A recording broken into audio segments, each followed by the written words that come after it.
This week, Freddie Gibbs is subbing J. Cole on his new song, and it looks like Joe Budden is about to sue. Let's talk about it. The STEM Society. Welcome back to the STEM Society. My name is Cole Jackson. This is episode 87. We are live. Thank you guys for joining me for another wonderful episode.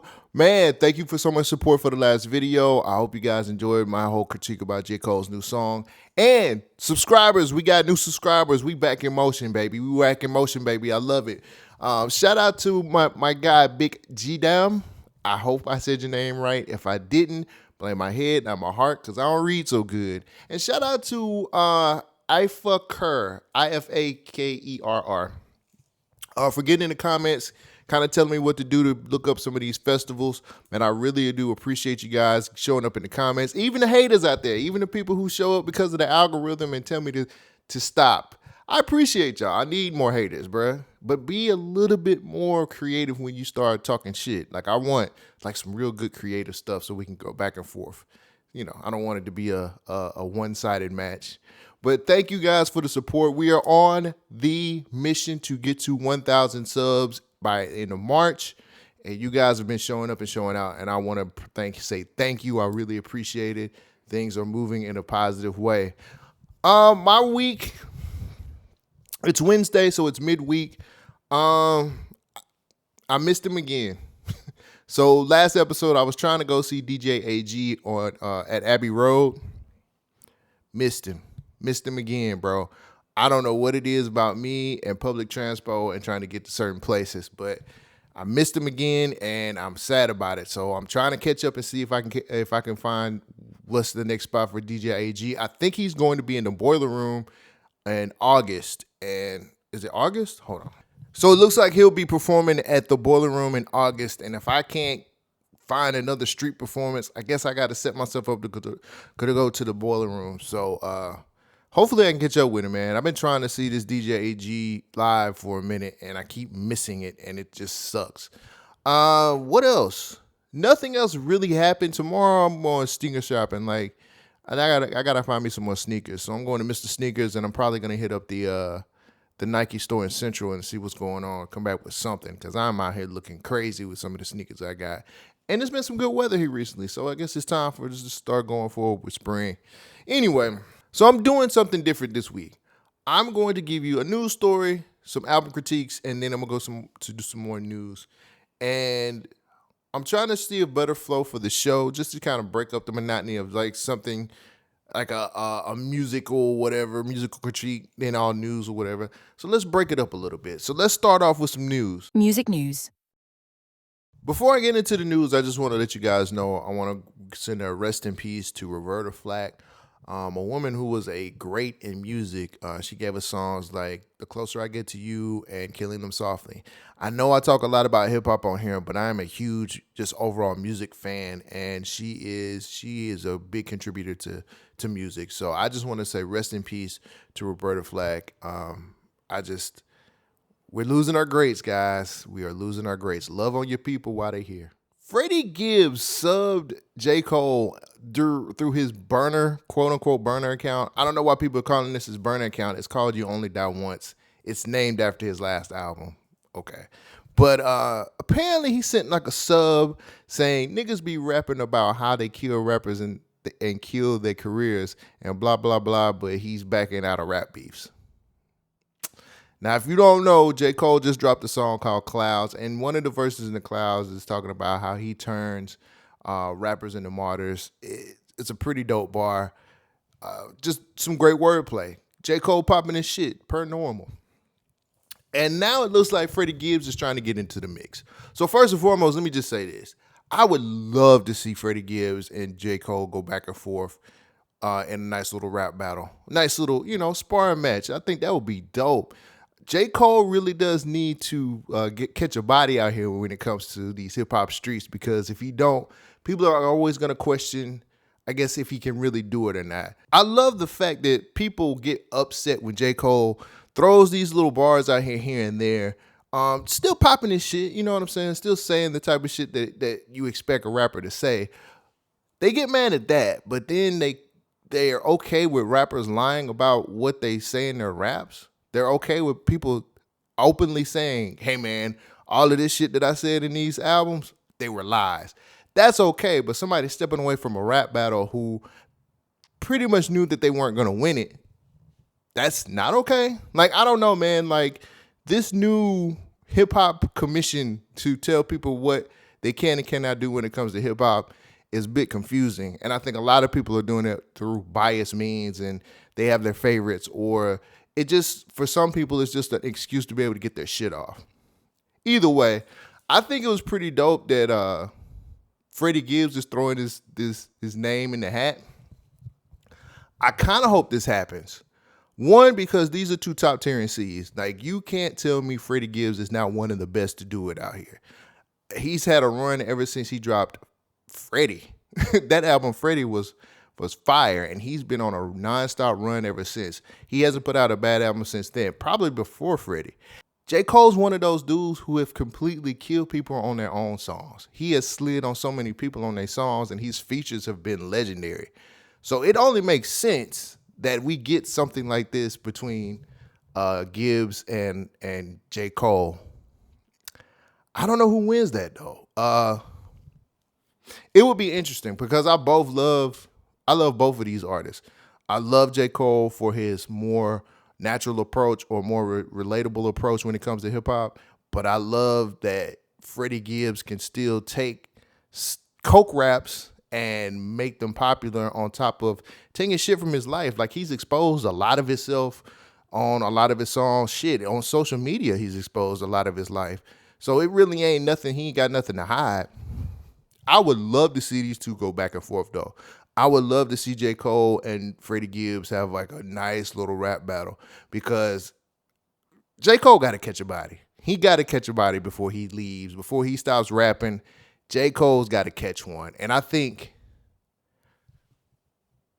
damn, I didn't even really think this through. Could J. Cole beat Freddie Gibbs? My initial thoughts really was like, I really feel like the way J. Cole raps, because he's always changed up his style different ways when it comes to rapping, I feel like he could switch his styles up and still go at Freddie Gibbs. But Freddie Gibbs has probably some of the hardest lyrics I've heard a rapper come out with. Like, that nigga got bars too. Very interesting matchup. I would really like to see what happens between these two, because I think Freddie Gibbs is very underrated as a rapper, first and foremost. I think if you look at Freddie Gibbs' catalog and put up against another rapper's catalog, let's say somebody like Wale, for shits and gigs. Let's say you put Wale's catalog up against Freddie Gibbs' catalog. I think Freddie Gibbs' catalog completely destroys Wale's catalog. No disrespect. Love Wale. Think he's a great artist. I think he's one of the top tier artists that comes out. I think, shit, if I'm being real with you, I think Freddie Gibbs' catalog would kill Big Sean's catalog. Look at what Freddie Gibbs has put out and look what Big Sean has put out. And you tell me who's better. Now, I would hate to do this with J. Cole. I'm actually being a little bit biased because I don't put J. Cole's catalog up against a lot of other people's catalog because it's too experimental with a lot of his albums. It's only a few albums out of his discography that would work, but I would still love to see those two song for song, bar for bar go head up. So I hope this happens. I'm glad that Freddie Gibbs threw his name in the ring, because I really want J. Cole to kind of throw something back at him. I think this would be one of the better battles that we've seen in a while. You tell me what you think. I'm most definitely, shit, who do I root for?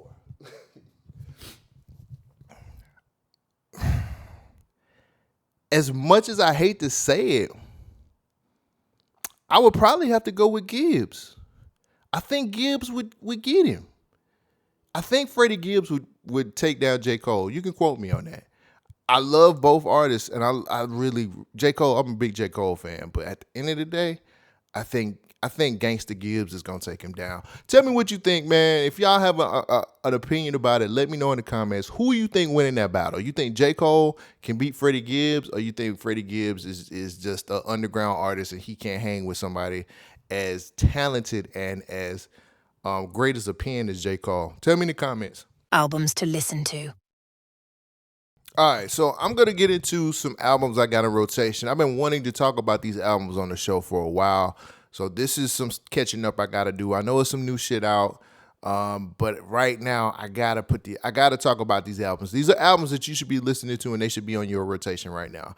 Let me start off with the obvious, which is Larry June, 2 Chainz, and Alchemist with Life is Beautiful, 11 tracks, 36 minutes. This is currently my number one album of the year. I don't think anybody's put out anything better than this project. This is one of the best projects. I never knew I needed to hear 2 Chainz and Larry June rapping over beautiful Alchemist beats. This album is way more than just out of the blue collab album. Like this is some mature rap. This is some get up and go get it. This is the new type of lifestyle rap. Larry June is currently the king of lifestyle rap, and who better to get to partner up with than 2 Chainz? People underestimate 2 Chainz, but if you go back and listen to Pretty Girls Love Trap Music, this makes a whole lot more sense than what you think it is. I don't have not one skip on this album. This is one of my favorite albums of the year so far. I know we're in February, but the first quarter will be wrapping up pretty soon. And right now, I have not taken this album out of rotation. There are songs, some of my favorite songs on here, like Munyon Canyon, Bad Choices, Generation, and Epiphany. And 2 Chainz kills that Generation and Epiphany song. Like, he has some of his best, I've heard some of his best bars on those 2 songs. 2 Chainz really gives a lot more seasoning to Larry June's laid back approach, and Alchemist, everything that he's produced on here just sounds beautiful and crisp and nice, and it just works. Like their flows work, the raps work, everything about this album just works.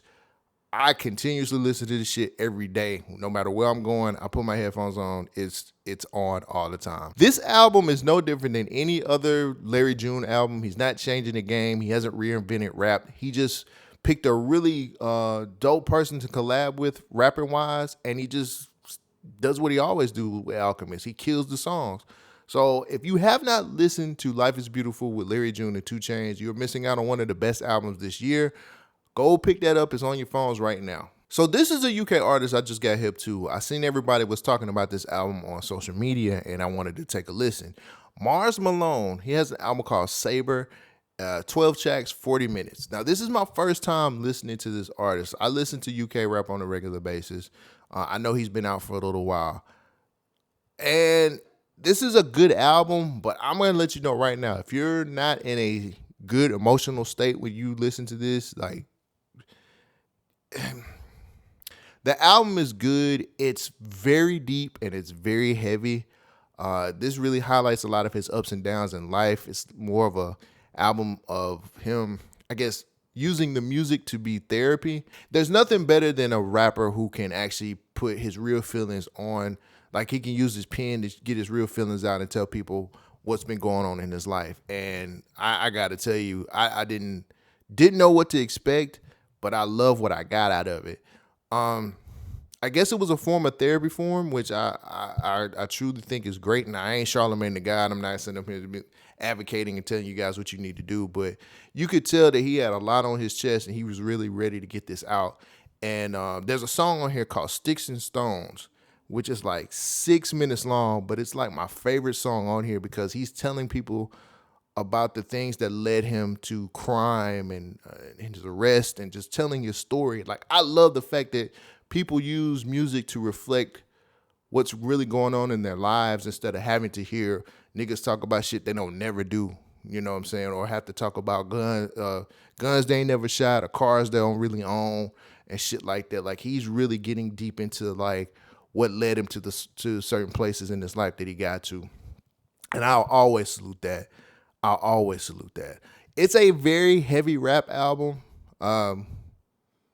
You have to be prepared for some of the stuff that he gets into. Now, it's not all lows. He does have some highs on here as well. But it's If you're not ready to hear somebody kind of let their feelings go and get deep into their emotions, then this is not the album for you. But if you want to hear some real reality rap, Marnz Malone's new album, Sabr, is completely for you. I'm going to dig into his catalog and see what else he has because this is the first time I've listened to him. But give him a shot. Be prepared for some deep shit and be prepared to think about what's going on in your own life because he really gets heavy on here. But check him out, Marnz Malone, Sabr. It's in your phones right now. Last but not least, something that has been in rotation since it dropped as well. And it's I've been listening to this shit. Oh my God, it's so great. Westside Gunn dropped 11 tracks, 44 minutes. Now, this is originally supposed to be a part of the Hitler Wears Hermes series. He can't really call it that anymore. I think you guys already know why. I shouldn't have to go into this history of it. But he was supposed to stop this series at 11, and he's still going with it. Westside Gunn has basically said, let me curate a very great Stove God Cooks album. This is a Stove God Cooks album, and that shit is fire. Westside Gunn is proven to be one of the best curators in the game right now when it comes to making albums. He got Stove God Cooks to be the front man.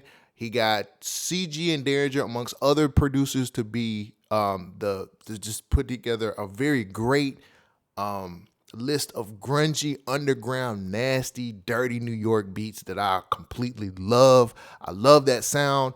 The Griselda is basically the Griselda sound now, and I love that shit.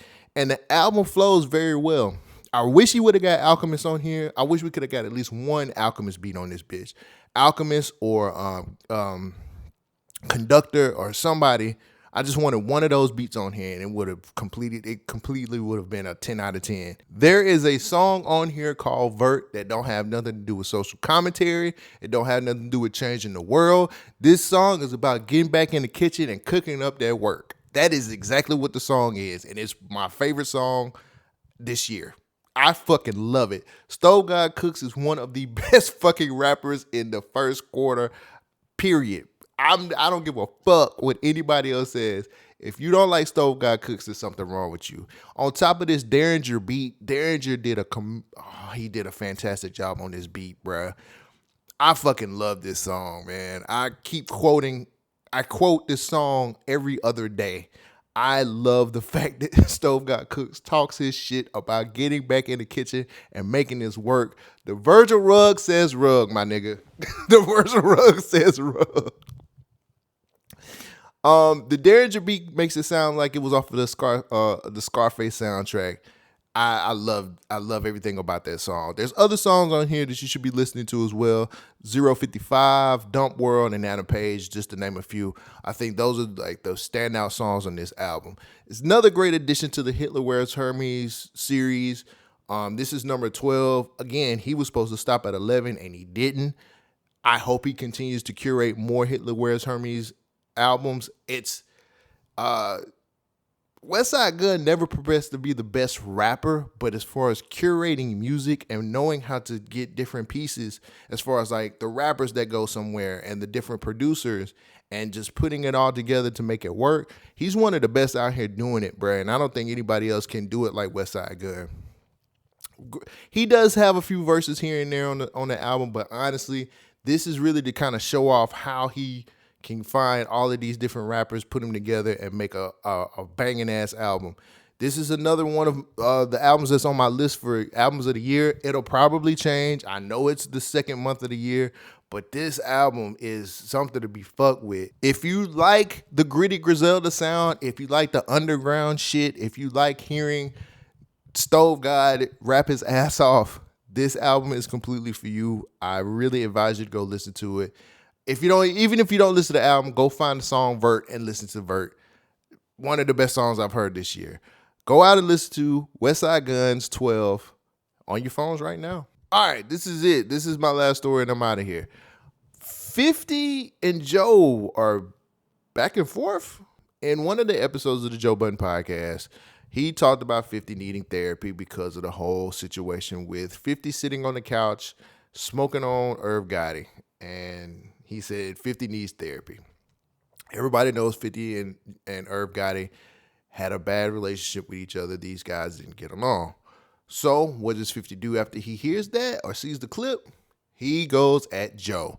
If you haven't been on 50 Cent's IG, I think he's taking it down. I made sure I got these pictures before he took it down off of his Instagram. But 50 was posting these different pictures of Joe Budden in his draws and giving these funny ass captions and just kind of going back and forth about it, or just going at Joe about it. Which, of course, come back to the podcast. Joe Budden is like, hey, if this guy keeps going and it's costing me money, lawyers have to get involved. Really, Joe? You're gonna sue him? It's all funny because Joe made such a big deal about Drake suing UMG and saying how that's not hip hop. And I distinctly remember a certain content creator, certain talking head saying the same thing. Hey, stop listening to these big time talking heads because they'll do the same thing. And lo and behold, what do you know? If my money gets messed up, if I'm not making money from it, I'm going to sue. Hold on. Matter of fact, let me play this clip for you. Anytime anyone, hook, nigga. Anytime one of them niggas with fucking 30 million, 50 million followers post me good or bad, I get paid. If I have a problem with it, we get lawyers involved. Like, what do you want me to do? Because that's illegal. But illegal? Yeah, you can't take all these AI pics and just start. That's what Shorty is going to court for. Mm-hmm. You can't do that. But I don't have a problem with it, and I think that's corny. And that's 50. I got all the respect in the world from. But if I get tired of it and it stops paying, then yeah, it's lawyer time. Wow. The same guy who said that's not hip hop is actually talking about lawyers and suing somebody. Now, a lot of people on social media are saying, hey, that's not the same thing. Drake lost a rap battle. Drake is suing because he's upset about somebody saying something about him and somebody else was pushing the button to make him lose money. Couldn't be the same thing, right? This is why I continue to tell you guys that some of these big time talking heads are hypocrites. They are the main people who want to consistently tell you what's good and what's bad in hip hop, and then they go against their own words. It's kind of funny to me that Joe Budden would want to do something like that after he had a conniption on his on his podcast about Drake doing the same thing. Now, is there differences? Of course it is. It's a lot of differences, but the biggest difference, if you ask me, is he's thinking about suing 50, not a corporation, where Drake is suing a corporation and not suing Kendrick Lamar. I'm just throwing it out there for you guys to let you know that, like, these people who are the hip hop commission who wants to say all of this bullshit about what's hip hop and what's not hip hop are complete liars and they're hypocrites and they do this shit on a regular basis. And it's fucking hilarious. We all know how Joe Budden get down, bro. He's been lying to us for 10 years on that podcast. And now we have to sit up here and be like, well, it's not the same thing. He's a businessman now. He's not a rapper. But again, he had a whole conniption fit when it came to saying my hip hop don't do that. The era that I came from don't do that. That's what he said. Now I can find the clip for you if you want me to, but I don't want to clip us out on this episode. But I think it's mighty funny, man, that these people sit up here and tell you these things about what's hip hop and what's not hip hop, and they don't know. They're still trying to protect their business. It's a lot of bullshit that's coming from a lot of these people. Nobody wants to be real with y'all anymore, and nobody wants to stand on what they say anymore. I think people tend to forget that 50 is crazy, and he don't give a fuck about none of these rules or none of this shit. Don't matter who you are, don't matter what you do, he coming for you. He's gonna get at you no matter what. And I find it just rather hilarious, man. The same dude that keeps saying not my hip hop is the guy who's talking about getting the lawyers involved. Do you think that he has every right to sue 50 for just putting up AI pics? Now, again, he said if he lose money, that's it. He ain't finna play no more. It's no play anymore. Man. Drake, all I gotta say is score one for you, buddy. Score 1 for you. Let me know in the comments what y'all think, man. Do you think Joe Budden is going to take it too far and sue 50 for what he says, or it's all just fun and games between these two? Let me know what you think, man. I don't have anything else for you guys. I'm pretty much done for the day. I have some bonus content that I need to put together for y'all. Man, thank you guys for supporting the show. Thank you guys for supporting the Patreon. If you are a socialite on Patreon, you're going to get some bonus content very, very soon.